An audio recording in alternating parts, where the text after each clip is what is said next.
ધાનેરા ખાતે આજે લાલ ચોકથી મામલતદાર કચેરી સુધી વિશાળ રેલી યોજાઈ આવેદનપત્ર આપવામાં આવ્યું અને ધારદાર રજૂઆત કરતા જણાવ્યું કે બાંગ્લાદેશમાં લઘુમતી હિન્દુઓ પર થઈ રહેલા અત્યાચાર તત્કાલ બંધ કરવામાં આવે, હિન્દુ મંદિરો અને ઘર પર જે હુમલા થઈ રહ્યા છે તેને બાંગ્લાદેશની સરકાર કંટ્રોલમાં કરી સાથોસાથ પૂજનીય સંતને પણ તત્કાલ છોડવામાં આવે। રેલીમાં હિન્દુ સંગઠનોના આગેવાન, કાર્યકરો અને મહિલાઓએ વિશેષ હાજરી નોંધાવીને બાંગ્લાદેશમાં થઈ રહેલા અમાનુષિક કૃત્યોનો વિરોધ નોંધવામાં આવ્યો હતો।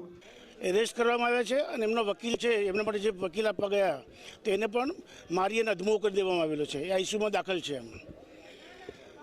આ સ્થિતિની અંદર આપણે બધાએ જાગૃત થવાની જરૂર છે। સરકારને પણ આપણે સંદેશો આપીએ છીએ કે આ બાબતમાં આંતરરાષ્ટ્રીય ધોરણે જે કંઈ થઈ શકે પ્રેશર લાવી અને વહેલામાં વહેલી તકે આપણે બધા જ હિન્દુઓ પરના અત્યાચારો દૂર થાય। ઇસ્કોનના જે આપણા જે ગુરુજી છે એમને મુક્ત કરવામાં આવે અને ફરીથી હિન્દુ એકતા પ્રદર્શિત થાય।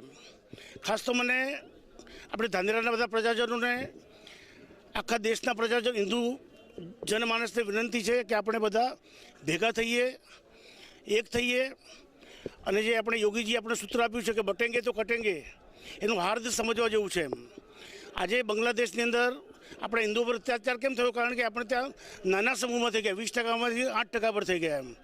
પાકિસ્તાનમાં 23%માંથી 1% પર થઈ ગયા। કાશ્મીરની અંદર આપણે 100% હતા, એમાંથી કદાચ 1 કે 2% રહ્યા છીએ। વેસ્ટ બેંગાલમાં આપણે 100% હતા, એમાંથી આજે 60% રહ્યા છે, 40% ઓછા થઈ ગયા છે।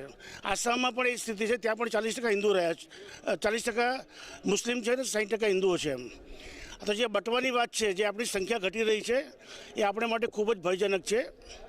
આપણે બધા બાંગ્લાદેશમાં જે હિન્દુઓ પર જે અત્યાચાર થઈ રહ્યો છે, જે ખૂબ જ અવર્ણનીય છે। એ માટે આપણી સરકાર આ હિન્દુઓ માટે કોઈ પગલાં લે, એમનો બચાવ કરે, એમના માટે કોઈ પણ ઇન્ટરનેશનલ ધોરણે કોઈ પણ પગલાં લેવામાં આવે, એની રજૂઆત કરવા અમે અહીંયા આવેદનપત્ર આપવા સૌ ભેગા થયા છીએ।